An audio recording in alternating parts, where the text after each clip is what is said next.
Okay, so today we'll be solving today's Geeks for Geeks problem of the day, that is maximize number of ones.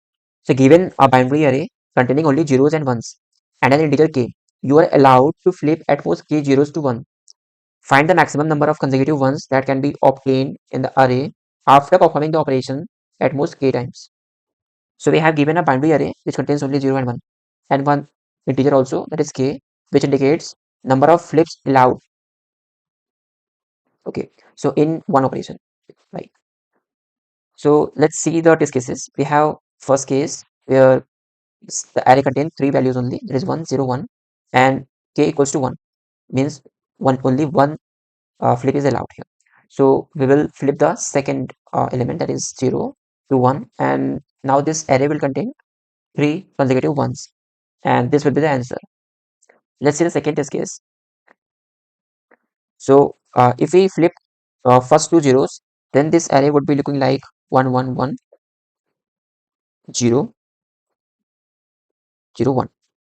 If we flip the first two zeros, then we will get 4 as answer, because there are four consecutive ones at maximum.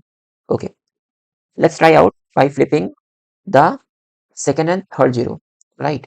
So now this array will be looking like somewhere 1, 1, 1, and 1, 0, 1. Okay, now this array will be looking like this if we flip the second and third zero. Now again we will get 4 as answer, right? Okay, let's try out by flipping the last two zeros. 1, 1, 1, 1, 1. Now for this time, we will get 5 as answer. So it means we have to try out all the possibilities, and for that we can make n into k traversal, right?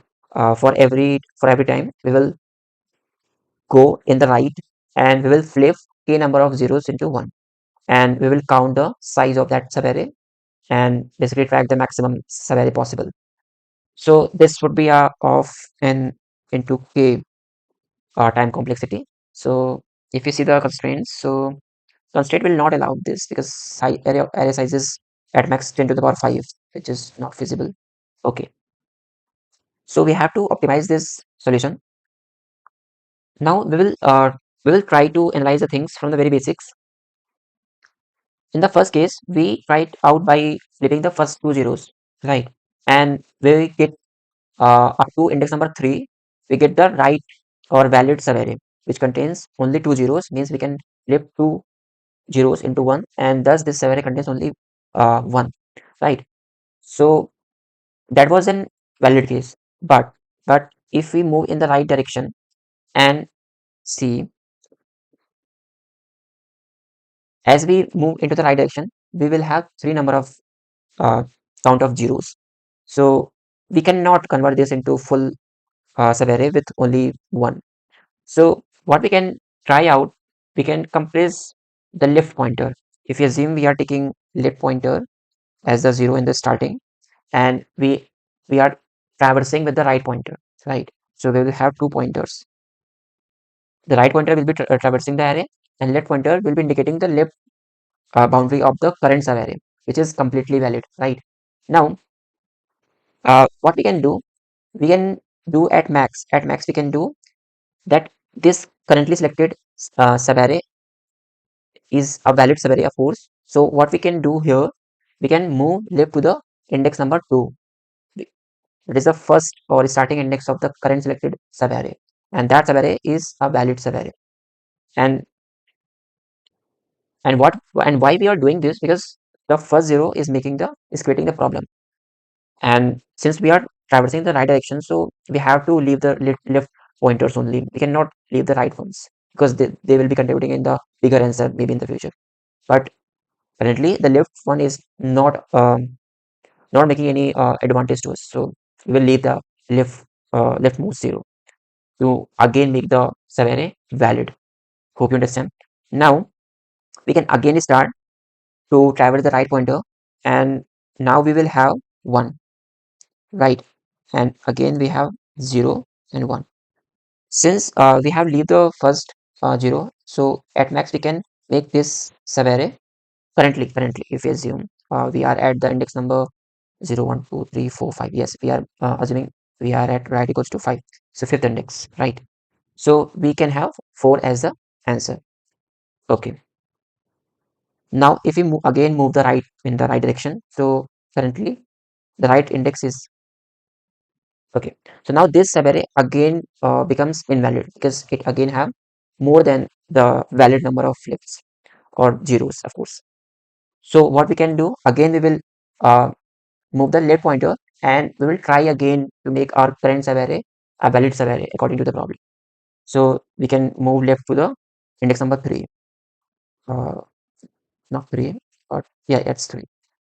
Now if you see, after doing this, the right pointer will be remain valid up to the end of the index because uh, at the end we have only two number of zeros in the remaining subarray. So it means we can easily implement this logic into our solution, that we will basically maintain a window. That window contains the contain only the valid number of zero count, and basically that window will be the valid subarray according to the problem. And if that particular window becomes invalid, we will slide that window in the right direction.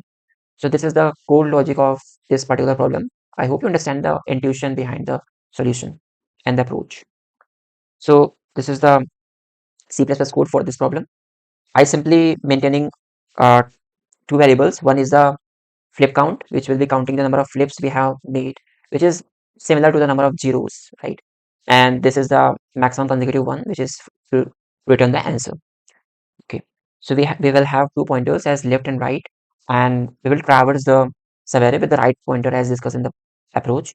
And in the starting, as we get the element equal to 0, we will immediately increase the flip count.